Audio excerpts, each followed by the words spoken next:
Cuando pensé en hacer esta peregrinación, la idea inicial había sido ir a Tierra Santa, una peregrinación dentro del Año Santo, donde se celebran 2025 años del nacimiento de Cristo. Me pareció que era el mejor sitio, acudiendo allí donde nuestro Señor nació, vivió, murió y resucitó.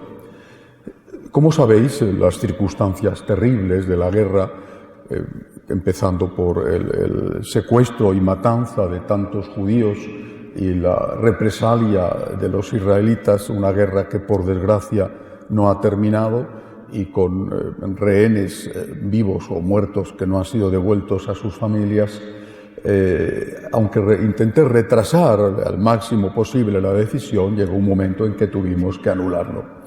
Pero entonces pensé que lo mejor, dado que no podíamos ir al lugar donde nuestro Señor había nacido, era acudir a estos otros lugares donde nuestro Señor había dejado una huella muy especial, única, que era la huella de los milagros eucarísticos, dado que en principio se había pensado en Italia como punto final, no como punto de inicio, que era Tierra Santa, como punto final para ganar el jubileo visitando las basílicas romanas, pues pensé que ya que estábamos aquí debíamos hacer este peregrinaje en los lugares eucarísticos italianos, que no son, desde luego, los únicos que existen. Prefiero lugares eucarísticos como sitios donde han tenido lugar milagros eucarísticos. Y de Bolsena, por la distribución geográfica práctica que ha organizado la agencia, es el primero que visitamos. ¿Qué significa y por qué quiero hacer esto? Porque corremos el riesgo de pensar que nuestro Señor nació, vivió, murió, resucitó, nació 2025 años, y es como si estuviéramos celebrando una efeméride histórica, ¿no? 1492, por primera vez, un europeo ve unas islas allí en el mar de los Sargazos y dice, tierra a la vista, ¿no? Vale, una isla del Caribe. Eso es una efeméride, Es decir, un acontecimiento que se recuerda, que ha tenido mayor o menor importancia en la historia de la Iglesia o en la historia de la humanidad. Eso es una efeméride.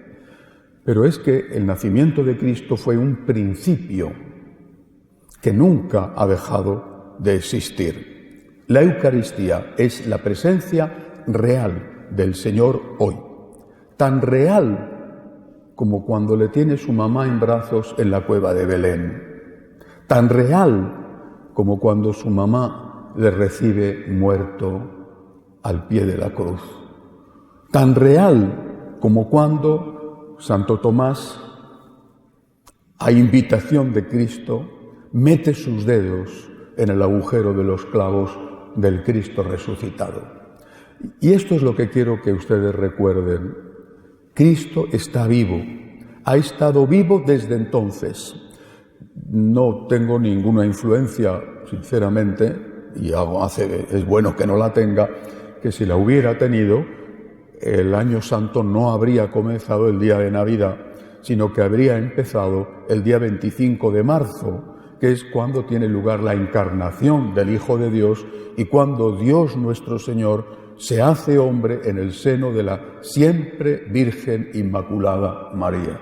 Bueno, pero la tradición dice que es a partir del 25 de diciembre que empiezan los años santos, y comprendo que son tradiciones difíciles de cambiar. Pero nuestro Señor empieza a ser hombre en el vientre inmaculado de María. Hace 2025 años y unos meses, exactamente ya 9 meses más y unos días. Cristo está vivo, Cristo está entre nosotros, nunca nos ha abandonado, está en cada sagrario, en cada rincón donde un sacerdote ha consagrado y ha permitido que se produzca el milagro de la transustanciación, y ese pan y ese vino se han transformado, aunque visiblemente sigan siendo pan y vino, se han transformado en el cuerpo y la sangre de nuestro Señor, en Cristo vivo. Pero esto, que creemos en la fe, no siempre ha sido creído así, o no por todos, mejor dicho, siempre ha sido creído así, pero no por todos. Dudas, sacrilegios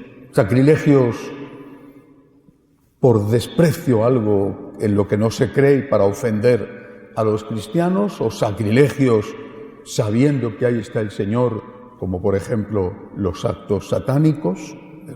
Pero a lo largo de los siglos ha habido, repito, dudas y ofensas a esta presencia real del Señor.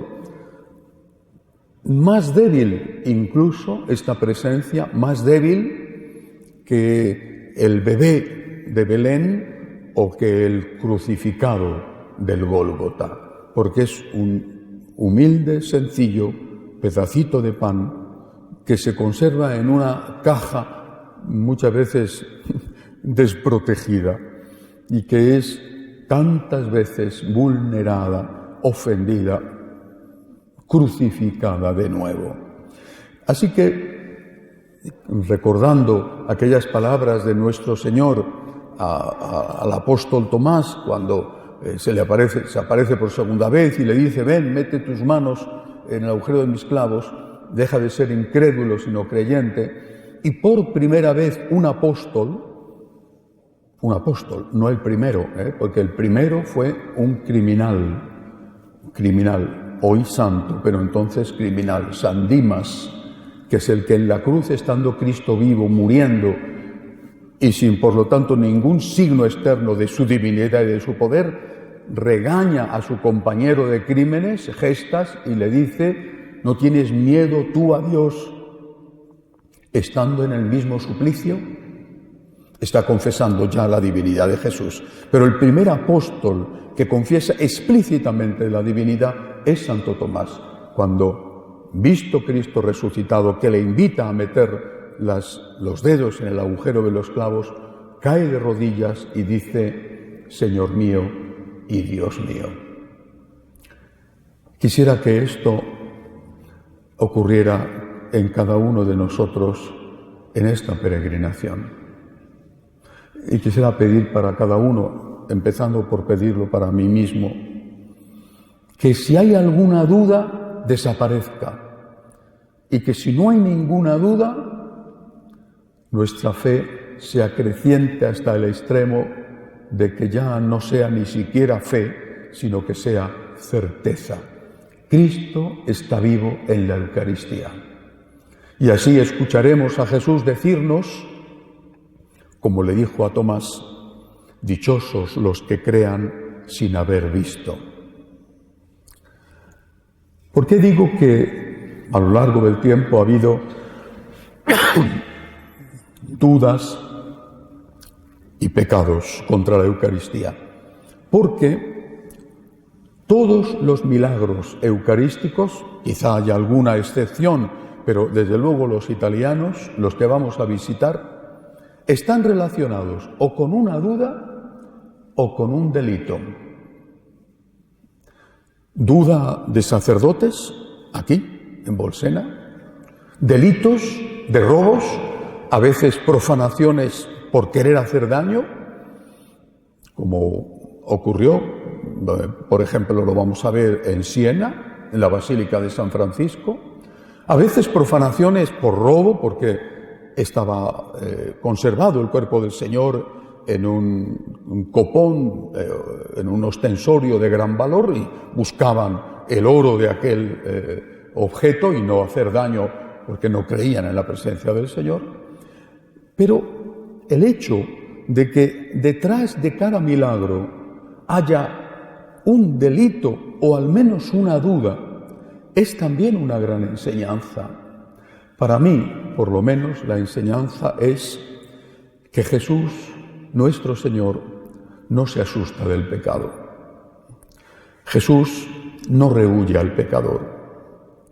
Jesús ha venido a buscar la oveja perdida. No tiene necesidad de médico los sanos, sino los enfermos. Y es el enfermo que duda o el enfermo que hace un mal explícito, un sacrilegio. Y nuestro Señor, que ama al enfermo que duda o al que comete el pecado, nuestro Señor es capaz de transformar el mal en bien. Y que aquello que era motivo para la persona o para el conjunto o para él mismo, motivo de dolor, motivo de sufrimiento, se transforma en un milagro portentoso que es una invitación a la fe y al agradecimiento. Vamos con este milagro de aquí. Un sacerdote que está perdiendo la fe. Pero no solo no es un sacerdote cualquiera, era un hombre, la historia lo dice, culto, teólogo de la época. Es un sacerdote que está perdiendo la fe, pero que la añora, la busca, la recuerda, quiere volver a tenerla y no puede. ¿Cuántos sacerdotes así? ¿Cuántos? Entraron en el seminario, incluso algunos en el seminario menor, siendo niños, o después, y tenían la fe de sus padres, fe sencilla, fe ingenua, pero fe verdadera, la fe de sus padres, que eran campesinos, por ejemplo, quizá algún comerciante, San Francisco, hijo de comerciantes, bueno, la fe sencilla del pueblo. Y con esa fe entraron en el seminario. Y allí en el seminario fueron perdiendo la fe. Se la fueron robando la fe. Profesores que con argumentos aparentemente ilustrados iban arrancando de su corazón la fe de sus padres. Muchos se marcharon. ¿Qué hacemos aquí? Otros se quedaron porque ya era tarde para irse. ¿A dónde voy? Con 40 o con 50 años. ¿A dónde voy? ¿Qué voy a hacer de mi vida? Como el de la parábola, ahora a mis años no me voy a poner a trabajar de albañil. O sea, bueno, y se quedaron de aquella manera en que se han quedado. Lo vemos sin falta de fe. Insisto, hay que tener mucho cuidado en no juzgar, porque no sabemos la historia de esa persona. Una historia que seguramente fue de un gran principio de amor y del cual ellos fueron víctimas de abusos, y no me refiero de abusos físicos, que quizá también, sino de los abusos que denunciaba el Papa Benedicto XVI, de los abusos contra los inocentes por parte de aquellos que se presentaban como representantes de Dios y como poseedores de la sabiduría de Dios. Recuerdo una conversación que me contaba en una ocasión el padre Leo con un sacerdote que había conocido de la diócesis de Madrid, un sacerdote que, pues, seguro que había pasado su crisis. Él, de hecho, decía que los domingos estaba con su familia, imagínense cuál sería su familia, y que solo trabajaba en la parroquia entre semana. Bien, este personaje, hablando con el padre Leo, le llegó a decir en una ocasión: es que tú no tienes una fe madura, yo tengo una fe madura. Y yo le dije al padre Leo: la fruta madura, pero cuando se pasa de madurez, la fruta se estropea y está podrida. Muchos han perdido la fe. Insisto, dejemos a Dios que haga de Dios y que sea Él el que juzga. Pero muchos han perdido la fe. Y algunos la buscaron. Pedro, el sacerdote que es el que se beneficia de este milagro, la buscaba. Hace un viaje buscándola, no la encuentra. Y es el Señor el que sale a su encuentro con este milagro verdaderamente portentoso y maravilloso. Dios escribe derecho con renglones torcidos. Si no hubiera ocurrido ese milagro, si no hubiera tenido lugar la duda de este sacerdote alemán. Si no la hubiera buscado, no hubiera buscado una respuesta a su duda, hoy no estaríamos celebrando la fiesta del Corpus Christi. Santo Tomás no habría escrito aquella maravillosa misa, esos himnos.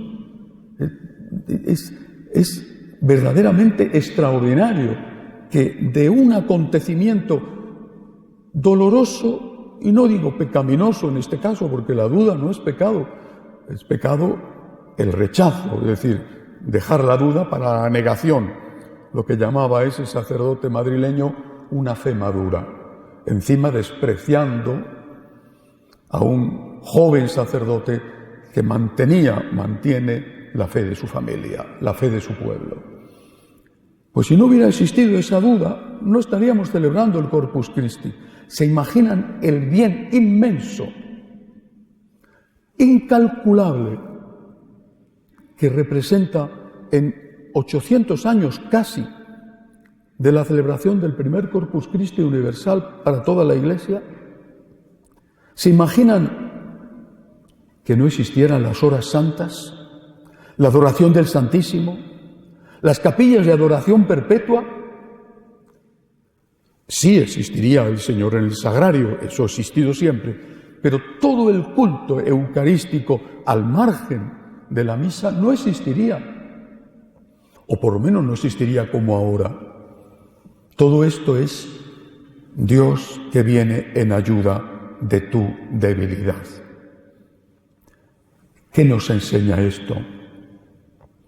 No tengas miedo a mostrarle tus llagas al Cristo de las llagas.